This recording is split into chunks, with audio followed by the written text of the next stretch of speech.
It's often really hard to know what to say to someone who's struggling, because usually when someone tells us about something that they're going through, specifically something that's really hard for them or really painful or really upsetting, we want to help. We want to help them feel better. And so we try to say things, or maybe we try to fix the problem, and sometimes it's helpful, but often we just get awkward and we don't really know what to say, or we start giving advice and they start to shut down, and then the whole thing just ends up coming apart and no one feels any better. So what do we do? How do we show up for people? What do we say and what don't we say to someone who is struggling? And I'm going to give you a list of things to not say unless the person has said, I really like it when you say that, which I'm guessing they probably won't. But if they do, then by all means. But typically these are the things that most of us, if we think about it, don't really want to hear from someone when we are sharing a problem or a struggle that we are in the middle of. And then I'm going to talk to you about some things that you can say. And then I'm going to want to hear from you in the comment section below. We're going to crowdsource. We're going to learn some other things that you find helpful so that we can just add to all of our knowledge banks and be able to be the friend, the partner, the spouse, the family member, the support person that the person who is struggling really needs. You can also give this video to someone in your life who you think might need these tips, although don't tell them that, but that's awkward because I just said that. If you're new to me and this is the first time you're here, welcome to our amazing little corner on the internet. My name is Kristina. I'm a registered clinical therapist, a researcher, a coach, and the creator of the Breakthrough Coaching Program. I have a master's degree in counseling psychology, and I work to help heart-centered go-getter men and women break through the crap that is holding them back so they can love themselves and their lives more every day. And so these things, let's just jump right into it and let's list them off. I am also, or have, or will, depending on when this video comes out, there will be this list as well on Instagram. I will put the link to that below. As soon as that list is up there on Instagram, you can go back, you can source this, you can screenshot it, you can save it and go back to it for quick reference whenever you need these reminders. So the first thing not to say when someone is coming to you with a problem, you poor thing. No one wants to feel pitied. No one wants to feel looked down on when they are struggling. When we say things like that, it makes us feel, or when people say that to us or we say that to someone else, it makes us feel, or it makes them feel like there's something wrong with them for going through something hard. Like they need to be looked down on, like they're doing something wrong in life for struggling or dealing or feeling. And the truth is, no one rides for free. We all go through hard things, and we don't want to feel like someone is feeling sorry for us for dealing with something hard. Being sorry that we have to deal with something hard is another thing. That's empathy. But looking down on us, or us looking down on them, not typically super helpful. The next one, and this is such a big one, and again, I think it comes from a good place, because we want the person to be okay, we don't want the person to be struggling, and we say the very trite phrase, you should just let it go. Where, yes, in a lot of cases, many of us get stuck on things. We create suffering for ourselves by going over it and obsessing about it and thinking about it and beating that dead horse. And a lot of the time, we do need to just let something go. But hearing that from someone else is not helpful. It doesn't feel good. It makes us feel like we are failing or doing something wrong and someone is judging us for it. So not saying to someone, just let it go, even if they do need to let it go, maybe just not going there. And we'll talk about some things we can do in a minute that will be more helpful for that person, but telling them that, not super helpful.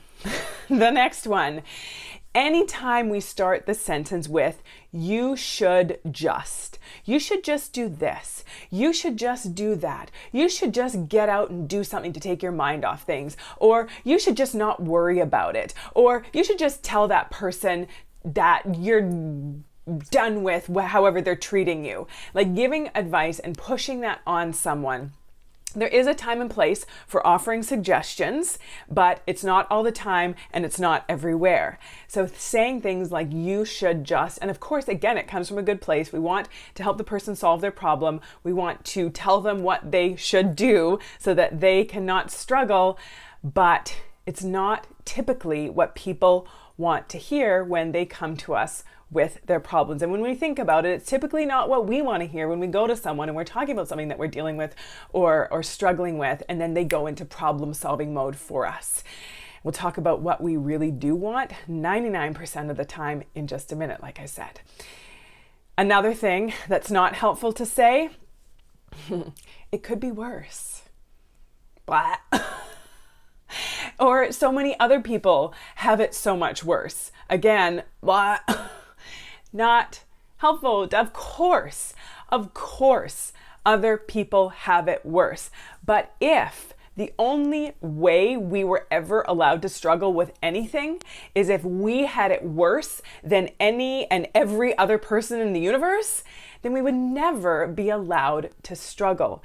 Of course it could be worse. Of course other people have it worse, but that doesn't matter. If it's hard for you, if it's painful for you, or if it's painful for them or it's hard for them, then it's hard for them and it's painful for them. And we need to be allowed to give ourselves permission and even give other people permission. Not like they need our permission, but you know what I mean. To be able to have our feelings, to be able to struggle with and deal with and go through whatever it is we are going through. So being able to tell someone, when we say something like, oh, it could be worse, it's telling the person that they're not allowed to have their feelings, that they are being weak or stupid or dumb or pathetic for struggling with whatever they are struggling with. And we are all entitled to our own struggles, including them and including us.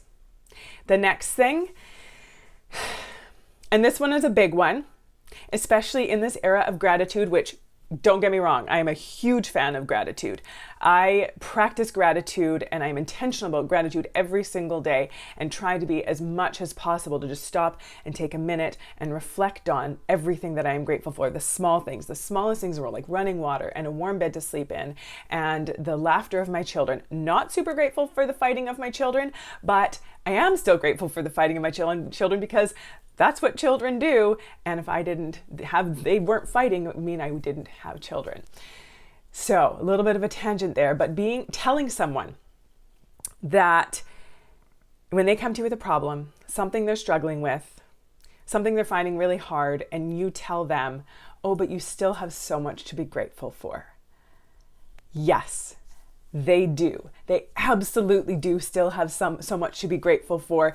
But again, that's patting down their feeling. That's telling them that they need to push aside their feeling.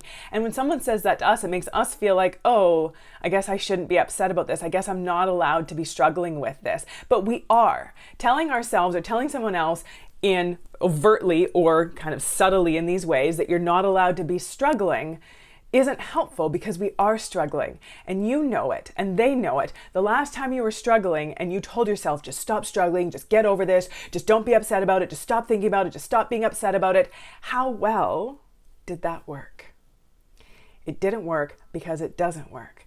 And so telling someone that they still have so much to be grateful for, we are allowed to tell that to ourselves when we're struggling. We're allowed to take a step back from our problems and look at the bigger picture and put whatever it is we're struggling into perspective, not in a way to negate or pretend like our struggles aren't there, but in a way to get a bit of a different perspective, to maybe pull ourselves out of a spiral. If we are spiraling down into a problem unnecessarily and in an unhelpful way, there's helpful ways to process our emotions and the things that we're going through, and then there's unhelpful ways, and obsessing about it and spiraling about it and never being able to move past it and bringing it back up and beating that dead horse. That's not helpful. And I teach a lot of really helpful and effective ways to deal with our problems and the things that we struggle with in my Unmess Your Emotions course, which I will put the link to below if that's something that you're interested in. But yeah, just telling someone that they have so much to be grateful for is not typically going to be the thing that gets the job done. The next one, just look on the bright side. similar to that just be grateful thing, not helpful. Again, a lot of these, and if we think about it, I think if we're honest, the reason why we tell people these things, because we want them to be okay. Absolutely, we want them to be okay. We don't want to see our loved ones struggling. We don't want to see them going through something hard. We don't want to see them in pain. Obviously, it comes from a good place. But we also have to check ourselves, because sometimes, and not all the time, but if we are honest, sometimes we want someone else to be okay so that we can be okay. Because our emotions are getting too intertwined into theirs, and that's not a healthy boundary. If we are getting anxious and worked up because somebody else is struggling, that's not helpful, because then we need them to be okay so that we can be okay, instead of just needing them to be okay or wanting them to be okay so that they can be okay. And really getting clear and taking a step back and being honest with ourselves and asking ourselves, why do I need them to be okay? Do I need them to be okay, or can I let them be in whatever it is that they're struggling with? Can I be there for them? Can I be supportive of them without getting anxious or worked up myself about them not being okay? That's self-differentiation. That's clear boundaries. That's not fusing our emotions into somebody else's. Obviously, easier said than done, because we are so used to often fusing our emotional state into somebody else's. But having those boundaries, being there with someone instead of trying to fix someone, is way more powerful, and you know it. You can feel it. If you've ever had a conversation with someone, you can tell the difference between someone who is there for you and supportive of you and who is giving you the space to be wherever you're at, to be feeling whatever you're feeling, versus someone who's coming in all anxious and worked up themselves because they can't handle you being distraught or upset or struggling, and so they're trying to fix you so that they don't have to feel uncomfortable. You can tell the difference, and so can other people. So just getting really honest and clear with ourselves about that. The next one, everything happens for a reason. And whether or not the person believes that, some people do believe that. I personally don't believe that everything happens for a reason. I don't think that that's a super helpful way, especially telling that to someone who's been through something very tragic and traumatic, to tell them that right in the aftermath. Not going to go over well, not going to be really helpful, not going to help them feel better at all. I think, and as part of post-traumatic growth, and I've done a video on post-traumatic growth, that absolutely when we can create meaning from something painful or difficult or traumatic or tragic that has happened, when we can find some kind of meaning from it or create some kind of meaning from it afterwards, that does help with post-traumatic growth. But telling someone that when they're in the thick of it, again, is about making their emotional experience, reducing it and making it small, and making it seem like it's not that big of a deal and they should just be able to just change their perspective in an instant and everything should be better. And we need to be cautious of whether or not we're trying to make them better so that we can feel okay. And again, these things come from a good place. We want to help people. We want to be there for people. We don't want to see our loved ones suffering, but checking ourselves in that process. Can I be okay if someone I love is not okay? Can I be there with them and allow them the time and space to feel and deal and heal without it being on my timeline of when I need them to be okay? And again, of course, having our own healthy boundaries and not being our emotional state being completely fused in theirs, because then, we are going to feel like we're on a bit of a timeline for them to get better, because we don't want to keep struggling because they're struggling. The next one, and I take this one with a little bit of a pound of salt, because there are times and places where sort of another way of saying this can be helpful. But if you say to someone who is, especially someone who's going through something extremely traumatic or tragic or really awful, to be able to say to them, I know exactly how you feel. You don't. None of us can ever know exactly how someone feels. We can have been through something similar and have a similar experience, but to say to someone, I know exactly how you feel, again, it's almost like negating their feeling. Now, that's different between hearing someone out, really listening to them, really letting them talk about everything that they're thinking and feeling, And then being able to say to them, yeah, I can imagine that's really hard.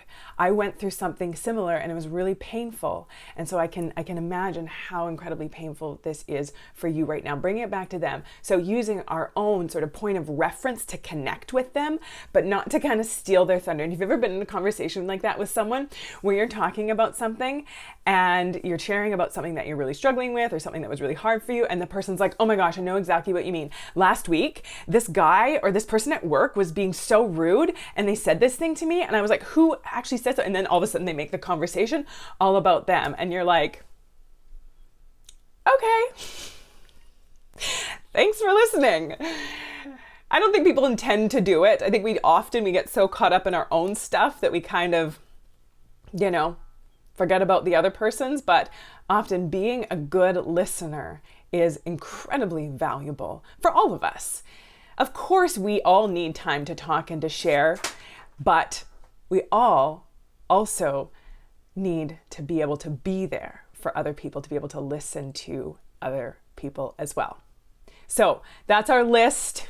Let me know some other things that you find that are not helpful to say.